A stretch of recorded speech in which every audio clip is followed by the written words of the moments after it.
So many people think this means YouTube success. The plaque, not the dog. Today, we're going to talk about if this does mean YouTube success and how to be successful in 2021. And we might have also thrown like a money thing in the title because people like to know about money. All right. Hi. What are we making? Just making a flask of tea. Oh, flask of tea. We're going on a walk, aren't we? Yeah. Wonderful. We're on walkies. I've packed the biscuits. Yes. Shall I get the car ready? Yeah. This can stay. This doesn't live down here as well, but my office is just too messy at the moment. You can stay there. We're on walkies. Come on then, let's go. Come on. Woo! You excited?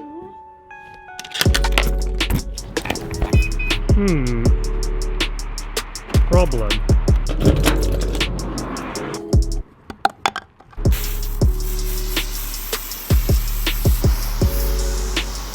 A little bit easier than the old scraper.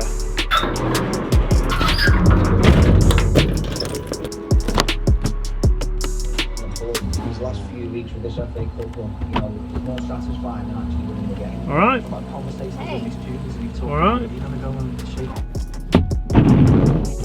It's not working. Right, so what makes a successful YouTube channel? Let's speak to the expert. Well, I mean, I'm hardly an expert, but it's easy to say that a successful YouTube channel is a YouTube channel with loads of subscribers, it gets loads of views, and it makes money. Is that a successful YouTube channel? Like, if we jump right into it now, we've set up this YouTube channel for us at the moment. It's fairly young, it's at like 5,000. Would you say that that is, at the moment, a successful YouTube channel? Well, I'd say so, because, I mean, I don't know what it's like to have a mega popular YouTube channel, do I? For me, it depends what you want to take out of it. So if you want to take out, our whole goal here is to spend more time together, do some fun things, go visit some fun places, show people where we go, what we do, and have a laugh while we do it, and you can learn some new skills like how to use the camera, how to fix your hair, and obviously doing like learning a bit of editing as well. Now, the real thing that a lot of people will click on this video for is how to be a successful YouTuber in 2020. And I mean, there's no getting around that. To have a successful YouTube channel, to get videos that get views and subscribers, you have to kind of attract people. You have to have really good titles, really good thumbnails. Yeah. Well, it depends on how do you measure success then? I think it's achieving your goals. So set yourself out some goals. Yeah. If you achieve them, then that's a success, isn't it?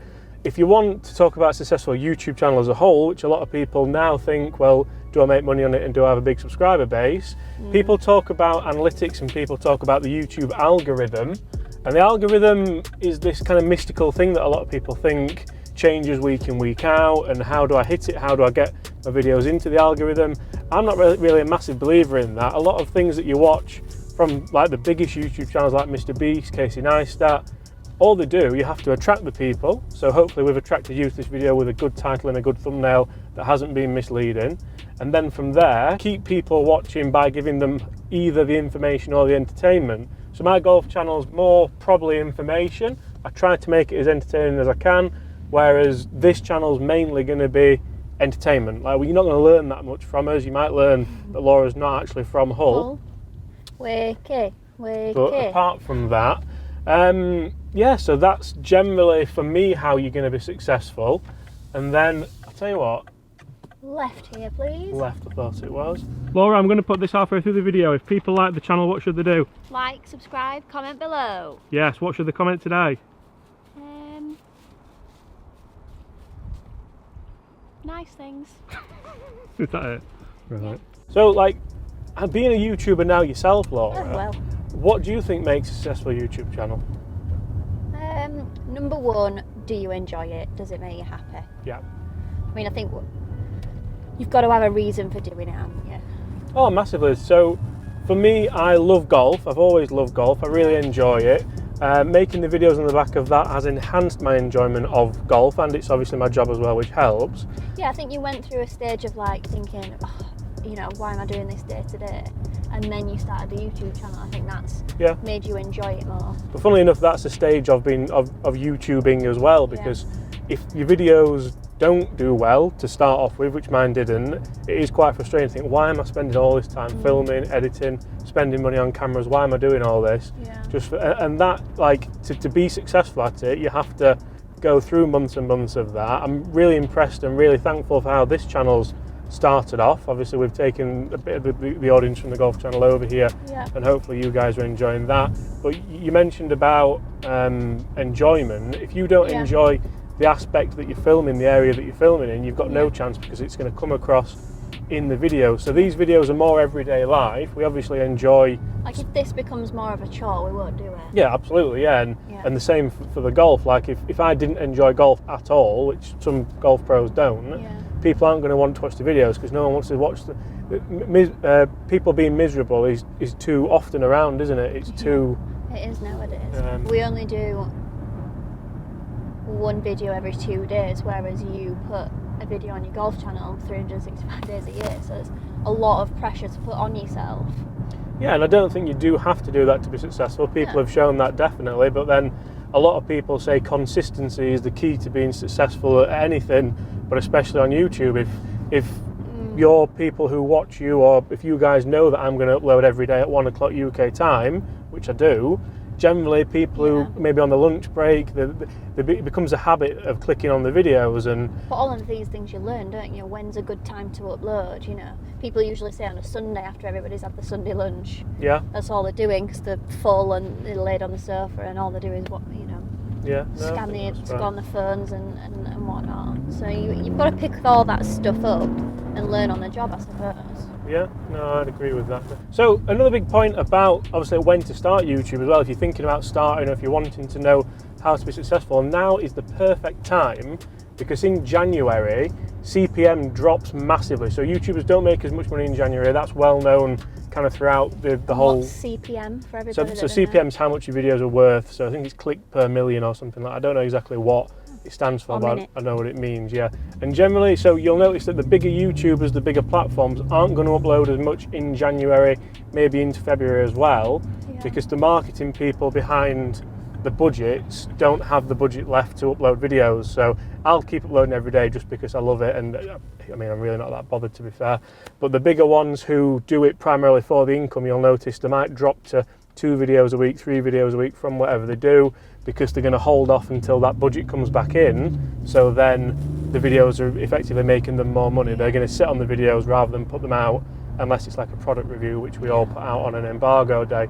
So I'm not going to go down there. I think you'd care more as well about that if like some of your golf stuff's sponsored, or whereas this is primarily for just having a laugh, isn't it? Yeah. And then like the biggest point, and I'm sorry we've left this late into the video to say this, and hope you all, if you're still here, get in the comments below and let us know. Turn the camera around a bit. It's not all about you, Well, if you're still here, let us know. You have to be yourself. There's no point trying to be anybody else you've seen online. There's no point trying to be a Casey Neistat. There's no point trying to be a Laura, a James. Not that we are anything special, but I don't think no one can repeat this. I don't think no one. That's a double negative. That means everyone can repeat it. I don't think anyone. There you go. There's a lesson for you as well. But if you're trying to be someone else, that'll show up so quickly.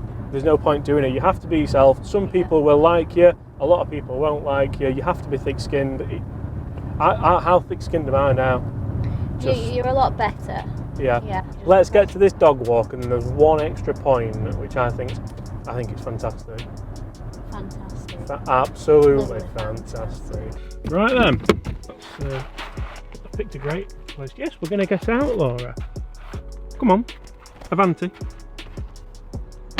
Oh, wonderful. So, the final point, you mentioned it really nicely in the car, so I'll let you put it so articulately again. No, I was just saying about, I think you measure your success on how it's ranked out of 10, the video. Yeah. Like, what do you think, anything better than 4 out of 10's? No, it's disastrous. You have a bad day then. Puts you off, and that is a really good point actually. So if you are a YouTuber, you'll know you get ranked 1 out of 10. I'll put it up there now. And Bloody hell, it's all falling down. And you can't let that rank your videos. You can't let that make you successful. You have to think if the video is a success. A lot of people who I speak to say exactly the same. Otherwise, it puts you in a really bad mood, a really bad mental state. And if you're never going to be a successful YouTuber if you're in a bad mood all the time. Ain't that the truth? Can we go home now? Because I'm freezing. And on that note, we'll see you not tomorrow. The day after.